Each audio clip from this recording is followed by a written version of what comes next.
La palabra de Dios es tan importante en la vida del cristiano como lo es el alimento diario para nuestro cuerpo. Estudia con nosotros el capítulo del día en Reavivados por su palabra. Primero de Samuel 14. El capítulo anterior nos dejó en suspenso con el tremendo ejército filisteo moviéndose hacia 3 direcciones. Los escasos soldados desarmados de Saúl confundidos y Saúl lidiando con la culpa de haber desobedecido a Dios por usurpar funciones sacerdotales. Acompáñame a estudiar más de Saúl y su hijo Jonatán en este capítulo. Primero, Jonatán.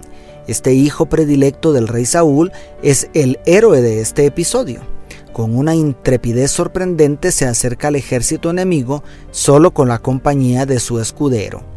Este acto podría ser considerado como una locura demasiado temeraria, pero el relato bíblico nos permite contemplar lo que había en el corazón de aquel joven guerrero. Quizá haga algo Jehová por nosotros, pues no es difícil para Jehová salvar con muchos o con pocos, declara el verso 6. Lo que inspiró al príncipe no fue la gallardía de un joven imprudente, sino la fe en un Dios todopoderoso. Además, los versos 8 al 10 revelan que supo esperar la indicación de Jehová de los ejércitos pidiendo una señal.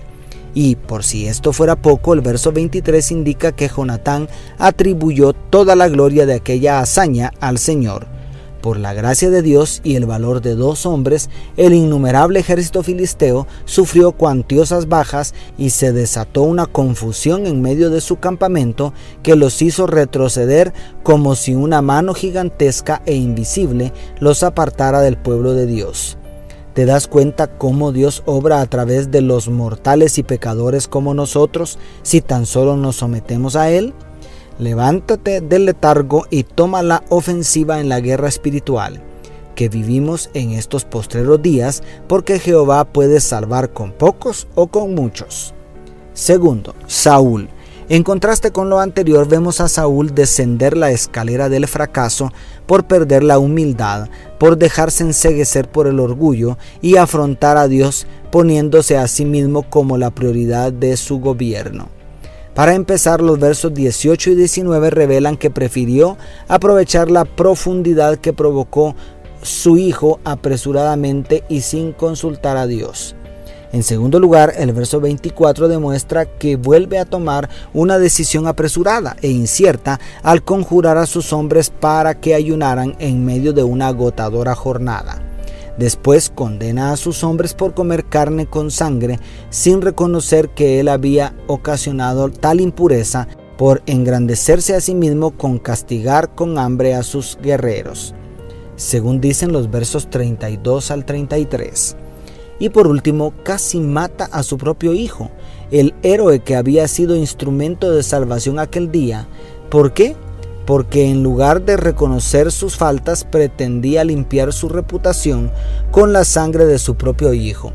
Había rechazado consultar a Jehová y ahora que lo quiere hacer por la sugerencia del sacerdote, pero Dios demuestra su desaprobación guardando silencio. La actitud ciega del rey acaba por la humillante aceptación de perdonar la vida del falso culpable, porque sus subalternos se negaron rotundamente darle muerte al príncipe de Israel, Jonatán, como vemos en el verso 45. Finalmente, aquel día que podría haberse conseguido una victoria decisiva para Israel, Saúl se ve obligado a retroceder mientras los filisteos consiguen huir sin más bajas.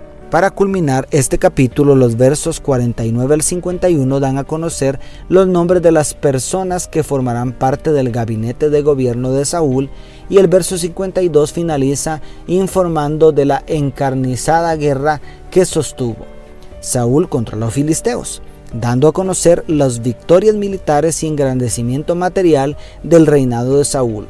Dios prosperó a Israel en medio de la búsqueda insaciable de engrandecimiento personal de su rey.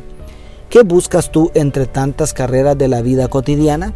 No olvides que el que se humilla será enaltecido, pero el que se enaltece será humillado. Dios te bendiga. Tu pastor y amigo, Selvin Sosa.